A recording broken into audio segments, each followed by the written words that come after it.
Le ciel n'est pas fermé forcément parce qu'on n'aime pas Dieu. Le ciel est fermé tant qu'il n'y a pas quelqu'un qui engage le principe qui permet au ciel d'être ouvert. La première règle est que le ciel est toujours fermé. La deuxième règle veut que le ciel soit fermé jusqu'à ce que quelqu'un volontairement et consciemment fasse en sorte que le ciel soit ouvert. L'accomplissement de l'agenda de Dieu pour une famille n'est pas possible dans un contexte où le ciel n'est pas ouvert. Les prophéties s'accomplissent lorsque le ciel est ouvert. L'église grandit lorsque le ciel est ouvert. La puissance de Satan est vaincue lorsque le ciel est ouvert. La seule raison pour laquelle Satan arrive à faire ce qu'il veut dans certaines familles, certains ministères, c'est lorsque le ciel n'est pas encore ouvert. La troisième règle veut que le ciel ne soit ouvert qu'à partir du moment où le principe qui lui permet d'être ouvert soit identifié et appliqué. Cela veut dire que ça ne sert à rien d'attendre. Ça ne sert à rien d'attendre que Dieu se manifeste. Ça ne sert à rien d'avoir une attente patiente en se disant le temps de Dieu va arriver. Le ciel ne s'ouvre pas seul. Le temps de Dieu, juste dire ceci. Dieu a établi un calendrier de manifestation de son agenda. Ça veut dire qu'un ciel ouvert qui est ouvert avant le temps d'accomplissement va apporter une prophétie qui va toujours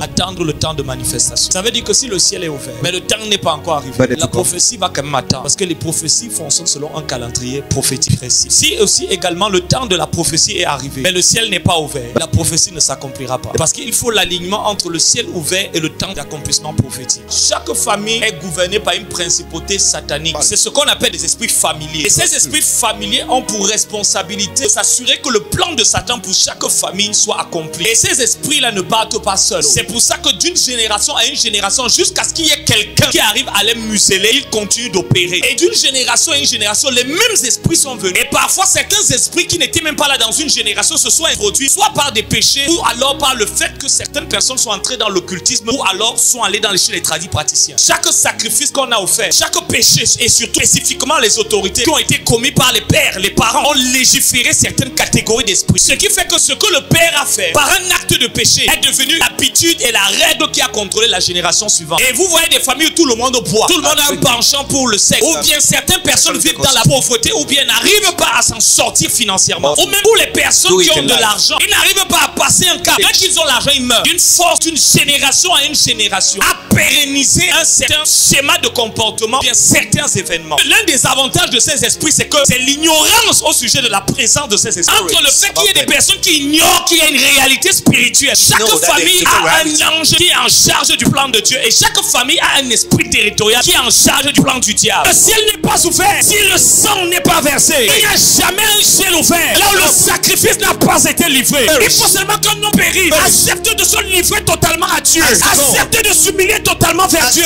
accepte de se consacrer totalement, sans tricher, sans manipuler, sans mélanger Dieu avec le péché, pour que tout un peuple soit libéré de la puissance des ténèbres. Dans Ézéchiel chapitre 22 verset 30, il dit: Ézéchiel, regarde, la nation est dans la violence, les sacrificateurs se sont compromis, les prophètes prophétisent pour l'argent, et les princes ont abandonné la loi de l'Éternel.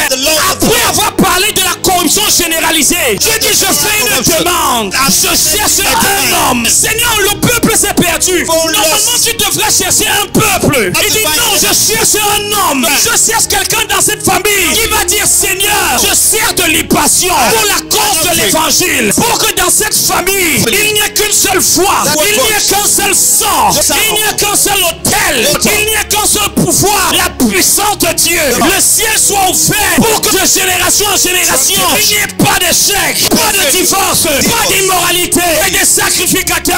Seigneur, donne-moi un homme et une femme qui refuse de vivre pour lui, qui réalise: je porte la génération, je suis le porteur du flambeau, je porte le drapeau de la grâce de Dieu, je porte qui va déterminer ce que Dieu va apporter. Le ciel réclamait un sacrifice, et seul Jésus pouvait le donner. Et lorsque l'agneau de Dieu s'est sacrifié, la Bible dit il est devenu celui qui avait la capacité d'ouvrir le livre de l'accomplissement des prophéties. Il faut un agneau de Dieu dans chaque famille. Il a dit: lorsque je verrai le sang d'un premier-né, de la première personne à avoir cru en Dieu, la première personne à s'être humiliée, lorsque je verrai le sacrifice du premier véritable chrétien, alors le ciel sera ouvert, le ciel sera ouvert. Il n'y aura plus de pauvreté dans cette famille, et la sorcellerie sera vaincue. La Bible dit: parce qu'il a vaincu, il est digne d'ouvrir le livre de l'accomplissement des prophéties, et de rompre le sceau